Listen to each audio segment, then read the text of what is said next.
Kaspas Steel Roofing. Kaspas Steel Roofing. Kaspas Steel Roofing. What's up mga kapabel? Welcome back to my channel. I'm Paul Castillo of Kaspa Roofing. And for today's video, nandito tayo ngayon sa ating project sa Parañaque City na kung saan dadalawin na nga natin dahil for turnover na siya ngayon. Again, please click the link below because it's time to raise the roof.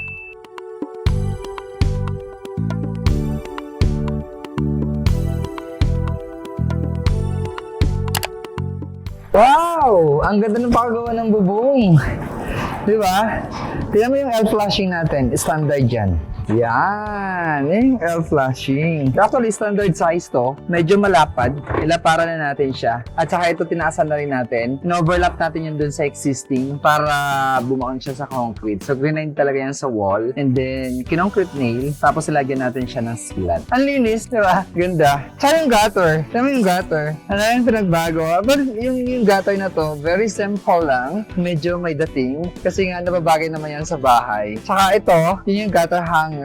At least pa rin yan, kinulayan na namin yan. May kunting design lang ako. So far, so good. Ang ganda niya tingnan. Di ba? Ako na kasi naglagay ng gutter hanger. Kasi supposed to be, walang gutter hanger yung existing ito.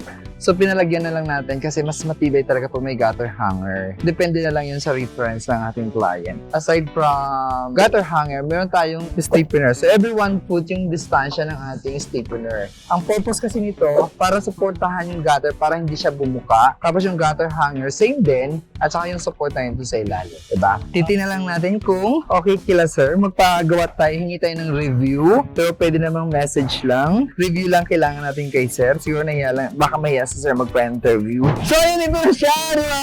Ang ganda, grabe. Ang ganda ng pakagawa, tsaka ang ginamit namin dito, corrugated lang. Ang ganda ng location dito nila, sir, no? Ganda. Parañaque. MDC building, yan, MDC building. So, yan ang ganda ng pakagawa ng bubong ni sir. Kitang-kita niyo na ba? Napakalinis. Tsaka yung texture niya, na-poltex na siya mabuti. At tsaka yung mga lapping. Ganda! Ang linis so far. Medyo mabilis yung forma natin magtrabaho ngayon. So, 2 weeks kami gumawa dito. Actually, ito ay roof replacement. Tinanggal namin yung luma, tapos pinalitan namin ng bago. Kasi nga, ang parlance nito ay kahoy. Merong mga bulok na kahoy na kailangan natin palitan. Kaya pinalitan na natin. And then, nilagyan na rin natin talaga natin siya ng sulignum. Yung sulignum ay yung protection yun sa mga rodents, sa mga anay, pagkahoy yung parlance natin na ginamit. Actually, meron din yata nagpa-inquire dito. Kung not sure kung yun yung sa harapan, tsaka yung dito sa hablang side. Di ako sigurado. Ingat lang tayo kasi may mga touch-up paint. Magandang pakagawa ng ridge roll. Actually, yung cutting ng ridge roll natin dito ay hindi yung katulad ng dati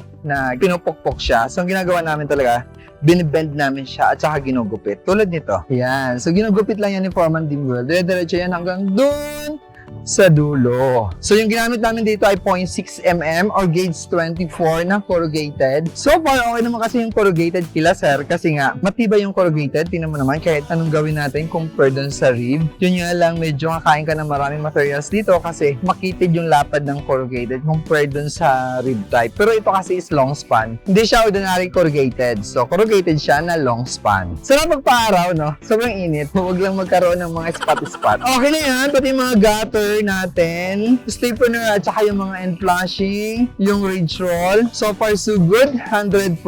Okay sa akin yung gawa ng ating mga workers. At saka okay din naman kila sir. Sabi niya nga ay maganda yung trabaho ng mga workers natin. Pipintura na lang yung buong bahay. Pipintura na lang natin. So far, inaayos pa. And then, okay naman na ito. May mga sealant na. So hopefully, it won't leak. Pero I'm sure hindi ito mag-leak kasi meron na itong sealant. Tsaka meron din sealant yan sa loob. Gumamit kami dyan ng sealant tape. Pakitawag mo si Foreman Dimwell. Kasi parang gusto ko palagyan to ng flashing dito kasi mag-iimbudo yung tubig dito.